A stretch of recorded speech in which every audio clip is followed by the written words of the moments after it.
Yes बेटे, जैसे ये स्टोरी आपकी द पावर ऑफ यूनिटी, इसको टाइटल दिया गया है पावर ऑफ यूनिटी, एकता में की शक्ति जो है।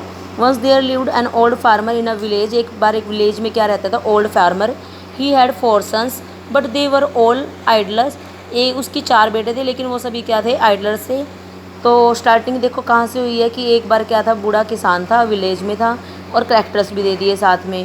फिर इसी फर्स्ट पैरा में क्या है, उनकी प्रॉब्लम बताएंगे इसमें। He possessed a piece of land which was very productive but his son would not work on it, उसके पास एक धरती का टुकड़ा था जो भी बहुत उपजाऊ था, प्रोडक्टिव होता है उपजाऊ, लेकिन उसके जो सन थे बेटे वो उस पर काम नहीं करते थे। दे वर क्वेरलसम एंड ऑफन क्वेरल्ड अमॉन्ग देमसेल्स, वो बहुत क्या थे, झगड़ालू थे और आपस में क्या करते थे, झगड़ा करते थे। एज फार्मर ग्रू ओल्डर, जैसे कि जो फार्मर था ओल्डर होता जा रहा था, बूढ़ा होता जा रहा था। फेल इल, एक दिन वो बीमार हो गया। He felt that his and was near, अब उसको महसूस हुआ कि उसका जो एंड है वो नज़दीक है। He wanted to teach a lesson to his son. देखो इस पैरा में, इस पैराग्राफ में क्या किया है, इसमें हमें इंट्रोडक्शन पद में फार्मर पता चल गया, फार्मर के 4 सन थे, उसके पास एक लैंड थी और वो झगड़ालू थे। ओवरऑल सब कुछ इसमें आ गया है। अब ये जो पैराग्राफ है ये नरेटिव है, इसमें डेवलप होगी स्टोरी, और लास्ट के 2 और 3 लाइन्स में क्या है, स्टोरी का कंक्लूजन देते हैं बेटे।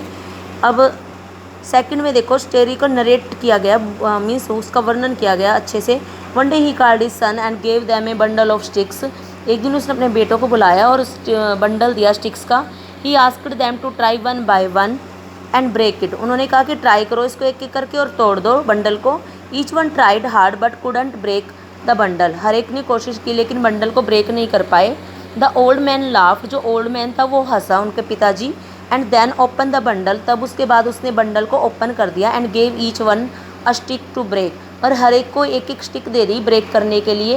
Eight once each one succeed in breaking the stick given to him, हर एक कोई क्या है, सक्सेसफुल हो गया, कामयाब हो गया उसको तोड़ने के लिए स्टिक को। The old man felt that his son had not yet understood what he wanted to teach them, old man ने महसूस किया कि उसके बेटे अब भी नहीं समझे वो उनको क्या सिखाना चाहता था। And he explain to his son that as long as remain together and united like the sticks nobody would be able to break them और हार्म दैम, कहते जब तक वो स्टिक्स की तरह यूनाइटेड बंधे हुए रहेंगे, एक साथ रहेंगे, कोई भी उनको, नोबडी कोई भी उनको ब्रेक नहीं कर पाएगा, ना ही उनको कोई नुकसान पहुंचाएगा। हार्म क्या होता है, नुकसान पहुंचाना।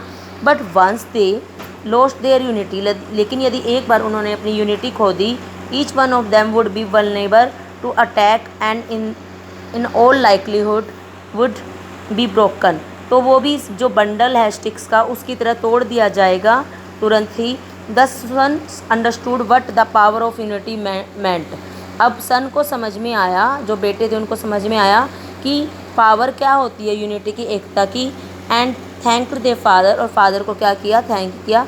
दे assured him that they would always remain united, उन्होंने एश्योर कराया कि वो ऑलवेज क्या रहेंगे, यूनाइटेड रहेंगे हमेशा के लिए। देखो जो लास्ट 3 लाइन्स थी कि लेसन सिखाया गया, इसमें क्या है, कंक्लूजन आ गया कि एक एंडिंग होगी, हैप्पी एंडिंग। जो प्रॉब्लम थी ऊपर वो क्या हो गई, नीचे सोल्व हो गई। तो ऐसे आप कोई भी स्टोरी दोगे, सबसे पहले उसका इंट्रोडक्शन में उसके करैक्टर्स वगैरह दे दोगे, फिर उसमें जो प्रॉब्लम्स हैं प्रॉब्लम दिखाओगे फर्स्ट पैरा में ही, फिर सेकंड पैरा में वो क्या प्रॉब्लम डेवलप करोगे, मीन्स उसको अच्छे से डिटेल में बताओगे ताकि आपको मार्क्स मिल पाएँ। और लास्ट में क्या है, उसकी एक हैप्पी एंडिंग करो। कोई एक आधी स्टोरी होती है जिसमें सैड एंडिंग होती है, कंक्लूजन में उसकी हैप्पी एंडिंग कर दो। ठीक है बेटा, that's all, thank you, have a nice day.